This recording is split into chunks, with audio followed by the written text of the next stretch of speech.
Good evening, everyone. We begin tonight with a seldom seen or heard view of the issue of homelessness in our community. This as the city of Fargo considers outlawing camping on public land in response to rising safety concerns with homeless camps along the Red River. Tonight, we hear from the people who live there. WDAY News reporter Mike McGurran joins us live now after he and photojournalist Abby Makay spent the afternoon talking with unsheltered people about life along the Red and what they make of the new rules the city is considering. Mike? Dana, Kirsten, I spoke with many people who live outside, and as you might expect, they come from all walks of life, but I want to focus on one person who agreed to speak with Abby and I today. Her name is Jasemine, and she's been struggling with homelessness for about a year, and when it comes to the city's proposed ban on public camping, she's worried that it could change life for her as she knows it. Well, it's been one hell of an adventure, that's for sure. Jasemine says life on the river isn't black and white. There are things she enjoys about roughing it, but it goes without saying she wants something else out of life. I would love to get an apartment again. I would love to be off the streets. She says she's been on the streets since last year after being evicted from her apartment. She moves around, couch surfing, moving from spot to spot.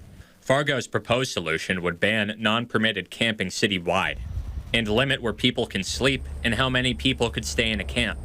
Jasemine tells us it's yet another blow to people who are already backed into a corner. I'm already being punished for my life choices, basically, essentially. I shouldn't have to be punished even more. And the fine that's included in the ordinance for rule breakers is a non-starter. With what money am I going to pay that with? Like, I already don't have any income. But it's tough out here. Tough to stay clean, tough to avoid hunger. Staff from the Downtown Engagement Center stop by and bring food from time to time. Otherwise, Jasemine's on her own. She's been trying to get housing with the YWCA, but they, like every other shelter in town, are full.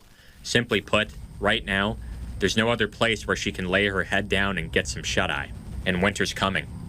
We asked her what she'd do when the weather turned. No idea. Jasemine had a request from us. She says in her experience, people often seem afraid of her and afraid of the many others who sleep outside. Her life has its ups and downs. She's made mistakes, but she says we all bleed red and we could use more compassion, less judgment. Like, instead of like treating us like wild animals, we're human beings. Like, we're not bad people. Jasemine says if that she did get an apartment again, she would love to get a cat. She'd also like to fill it with art supplies. She says that she loves painting, but unfortunately, due to a lack of resources, she's had to make do with coloring books that she can get her hands on. Reporting live in Fargo, Mike McGurran, WDAY News.